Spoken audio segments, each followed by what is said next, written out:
Okay, welcome everyone to the April meeting of the Committee of Adjustment for the town of Tecumseh.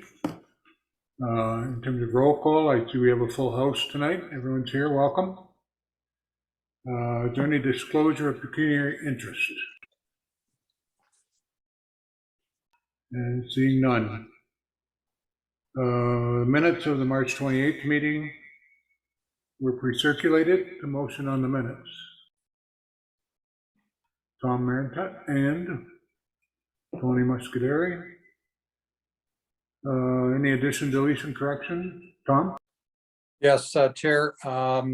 Just on the attendance, I believe Ms. Chadwick was not present, and Mr. Daniel Gardner removed himself from the meeting as a conflict of interest. Yeah, I think it was noted that he declared an interest, I think, right, Donna? Yeah. Just noted as present. Lori and Daniel, I don't know if you want to. Okay. Remove as amended, Donna?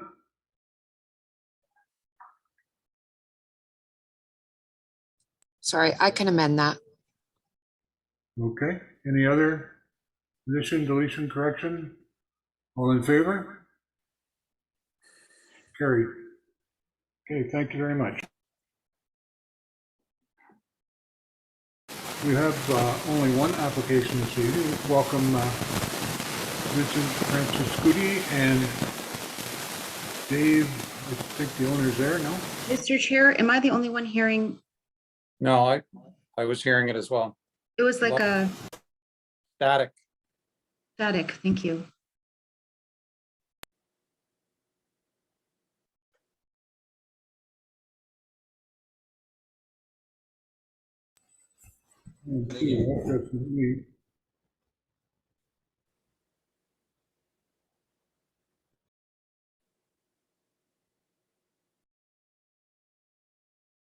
Static with my mic off. How is that possible? I don't think we hear it anymore. No, it's good now. Try testing one more time.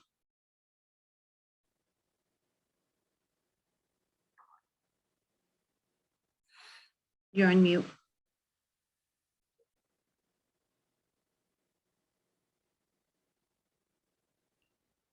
It doesn't go off mute if I have another window open. Okay. Dave is are you the owner, Dave? Yes, I am. Okay.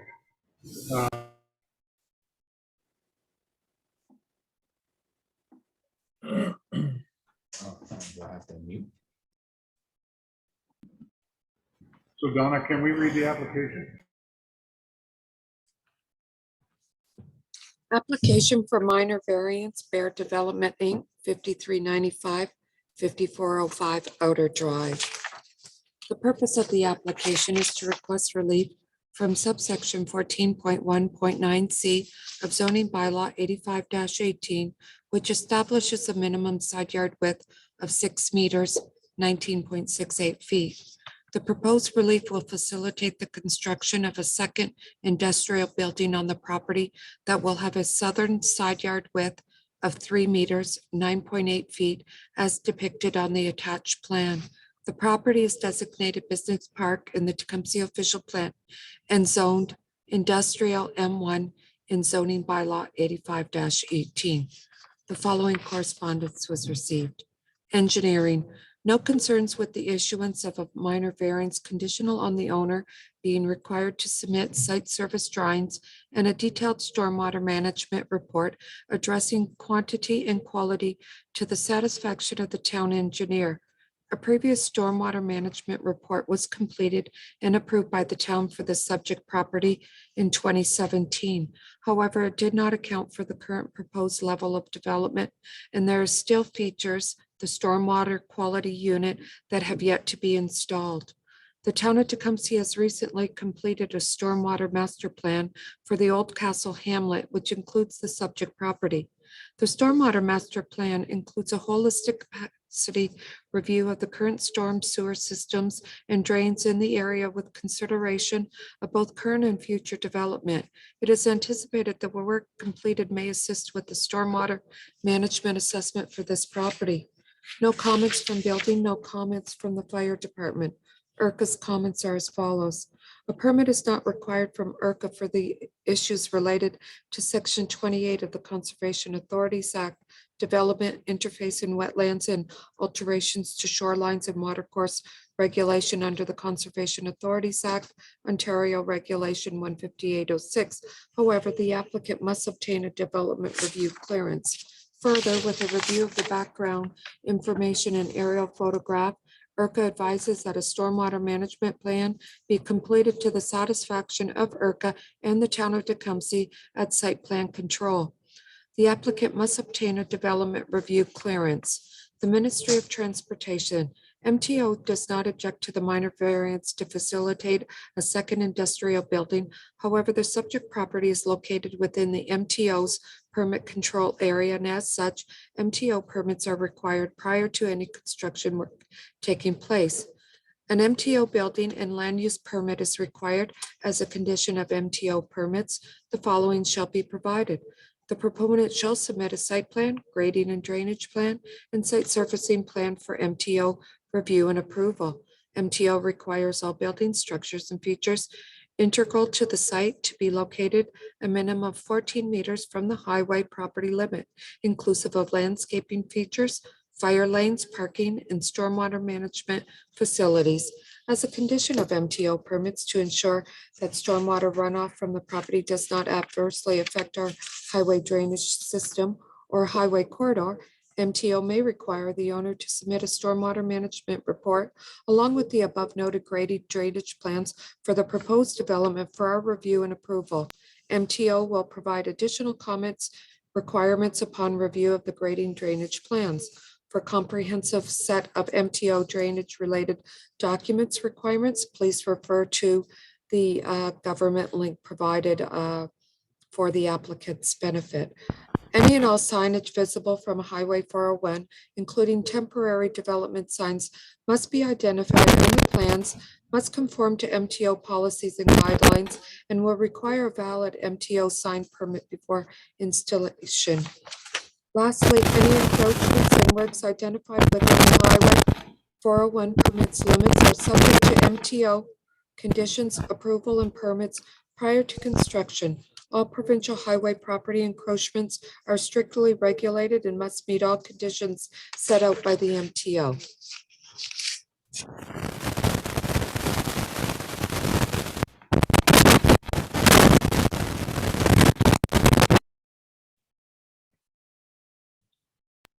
This is my mic that's screwing up somehow.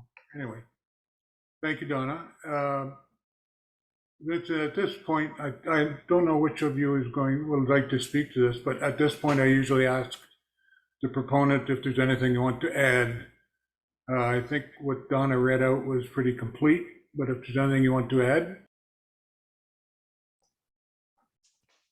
I don't think there's anything else to add. The comments regarding site plan control, we actually have already submitted for site plan control. I believe it's being reviewed concurrently. We already have a site plan agreement for the property.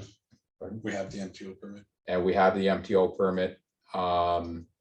And we just made some minor changes over what we had originally had approved a number of years ago. And one of the things we want to do is make the second building a little bit bigger than we originally planned, and that's the reason for the request for the variance. Okay, great.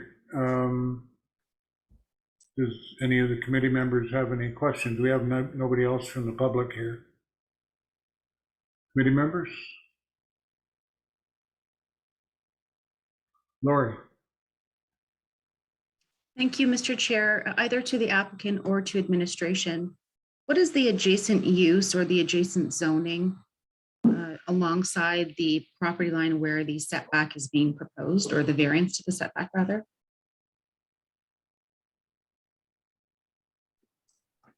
Our neighbor is Dominant Mold, that's industrial manufacturing.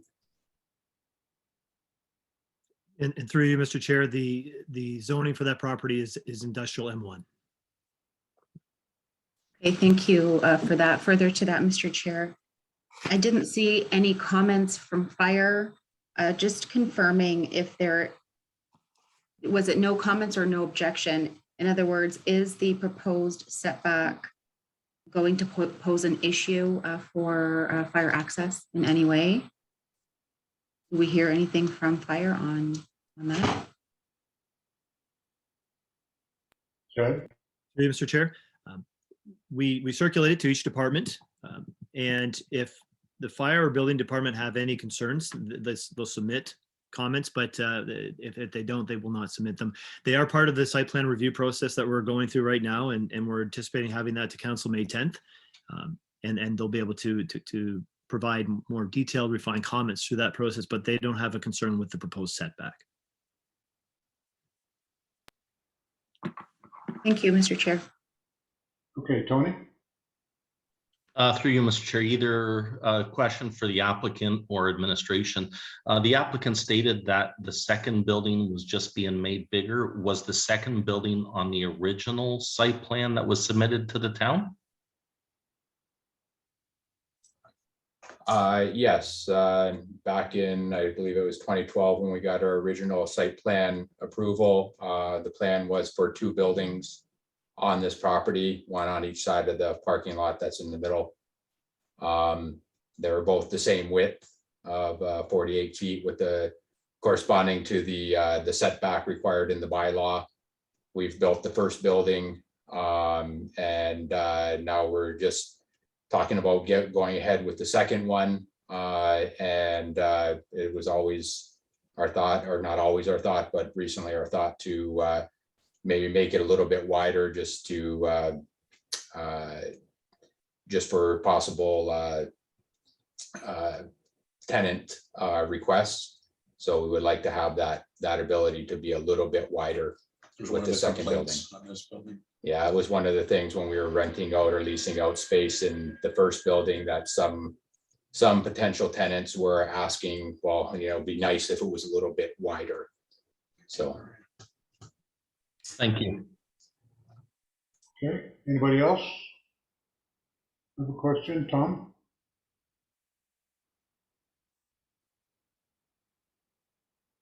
Your mic's off, Tom. There Has we something go. to do with Tom, I think. Yeah. Just to the south of the proposed portable storage shed and the phase 2 building, it shows like an existing swale, I guess, on the northern end. Is that just a shallow surface swale, or was there a ditch there?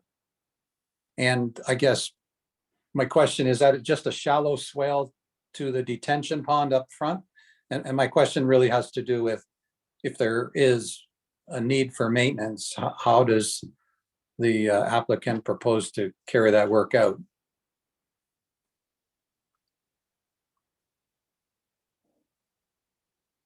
I'm not quite sure where the swale you're talking about behind the portable shed.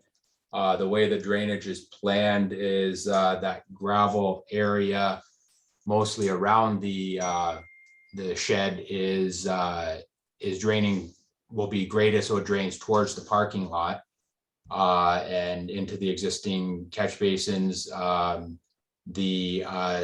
I guess you would call it, it's very hard to determine your north and south in this area because it's kind of on an angle, but let's call it the south edge along the property line where the variance is being requested. Part of that will we'll grade it into a shallow swale, which will run along the side yard of the second building to the storage pond in the front. The storage pond in the front, we're proposing, I think you're looking at between the gravel area and the second building. There is a bit of a swale there that we'll grade in to drain towards the side yard, which will flow towards the detention pond. They're going to be very shallow swales in terms of maintenance. It's nothing more than grass cutting. They'll have gentle side slopes. It's not going to be a ditch or something, just more or less be a swale depression graded in the grassed area and in that bit of gravel area. The storm pond in the front is mainly to take the drainage from the second building, or the rooftop, and the grassed area around it, plus a little bit of the gravel area. The rest of the drainage is basically as was approved in the original site plan agreement for the entire site. So we're actually kind of taking out some of the drainage from the original, I guess, to the original storm sewers that were approved, and creating a second, I guess, outlet for the phase 2 building. Okay, thank you. Anybody else? Tony? Through you, Mr. Chair, where's the stormwater quality management unit going?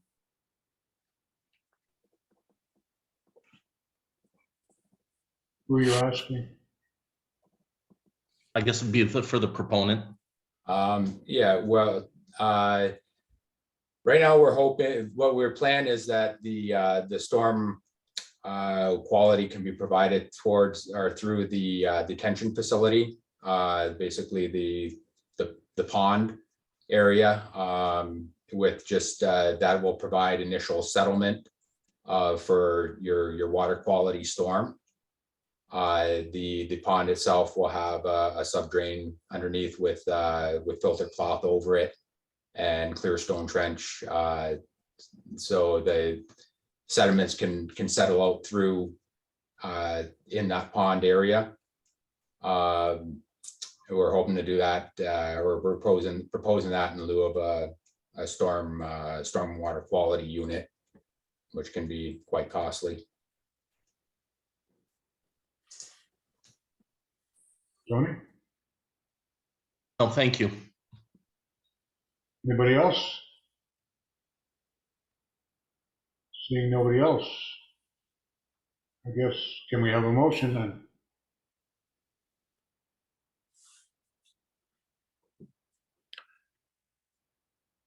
Thomas? Yes, Chair, I would make a motion to approve application A10-22, as I think it meets the 4 tests. The variance is minor in nature, given the location and proximity to the neighbors. The conditions as laid out in the planning report should be attached, and Okay, I think- to be clear, Tom, before you finish, I thought I saw at the end of that planning report that they're not asking for any extra conditions.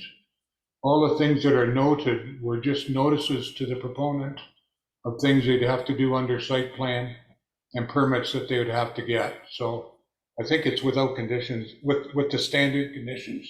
standard conditions, but it does, well, I'm just talking about the stormwater, that's what it's calling for. But maybe that's part of site plan. Yeah, I believe it is. So the standard conditions then. Okay, seconder, please. Paul? Any other comments or questions? All in favor of the motion? Opposed, unanimous. Thank you very much. And thank you, gentlemen, for doing business in the town of Tecumseh. Thank you. Thank you very much. Okay. That was easy. Is this going to be the fastest meeting ever? No, probably not. No deferrals. Any unfinished business, Donna? No, not at this time. Any new business, anybody? Motion to adjourn? Paul and Tom, All in favor? Carried. Okay, thank you very much. Thank you.